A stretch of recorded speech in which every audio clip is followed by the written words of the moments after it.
রাজনীতিতে একটা কথা আছে, ব্যক্তির ভিত্তি সুদৃঢ় না হলে যেমন সফল নেতৃত্ব তৈরি হয় না, তেমনি সংগঠনও মজবুত হয় না। জি না, মাফ করবেন, সংগঠন আদর্শকে কেন্দ্র করে মজবুত হয়। কলেজ কেন্দ্রিক সংগঠন জাতীয় পর্যায়ে কোনো অবদান রাখতে পারে না, এজন্য চাই একটি রাজনৈতিক সংগঠন। তুমি কোন পার্টিকে সমর্থন করো? আমি দলীয় প্রভাব মুক্ত।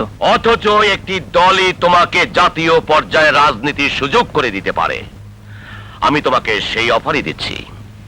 জি? আমার ছাত্র সংগঠনের নেতৃত্ব আমি তোমার হাতে দিতে চাই। এজন্য মাসে মাসে তোমাকে কত টাকা দিতে হবে? মিস্টার চৌধুরী, আপনি মনে হয় ভুল পাত্রে দর কষাকষি করছেন। আমি বিক্রি হবার মতো পণ্য নই। ভুল চিন্তা করছো অনেক। আমি তোমাকে কিনতে চাইছি না, আমি তোমাকে আমার আদর্শের সহযোগী শক্তি হিসেবে চাইছি। আদর্শ? কি আদর্শ আপনার? টাকা দিয়ে যারা নেতৃত্ব কেনে, ভোট কেনে, তাদের আদর্শ হয় তারা কালোবাজারি, না হয় কালোবাজারিদের সহায়তাকারী, অথবা বিদেশি প্রভুদের মদতপুষ্ট তাবেদার। অনেক দেশ জাতি জানে আমি একজন স্বাধীন চেতা রাজনীতিবিদ। কিন্তু আপনার সঙ্গে কথা বলে আমি জানলাম আজ ভিন্ন কথা।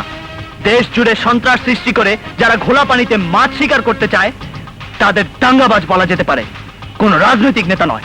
অনেক, তুমি আমাকে সন্ত্রাসী বলতে চাও? রাজার মতো সন্ত্রাসী যার ছাত্র সংগঠনের নেতা, তাকে এর ঊর্ধ্বে কিছুই ভাবা যায় না। আসি। তারাও অনেক, ভুলে যেও না আমার কর্মক্ষেত্র সারা দেশ, আর তুমি সীমাবদ্ধ একটি কলেজ সংসদে। কিন্তু আজকের পর থেকে ওই ছাত্র সংসদ তোমার জন্য অভিশাপ হয়ে উঠবে। আমি একটি দিনের জন্য তোমাকে শান্তিতে কলেজ সংসদ চালাতে দেব না। আপনার এই চ্যালেঞ্জ গ্রহণ করে আমিও আপনাকে চ্যালেঞ্জ করছি। আজকের পর থেকে এই ধরনের কোনো চক্রান্ত আপনাকেও আমি শান্তিতে করতে দেব না। আসি। রাজনীতিতে একটা কথা আছে, শত্রুকে ঘায়েল করতে হলে প্রথমে তার পায়ের তলার মাটি সরিয়ে দিতে হয়।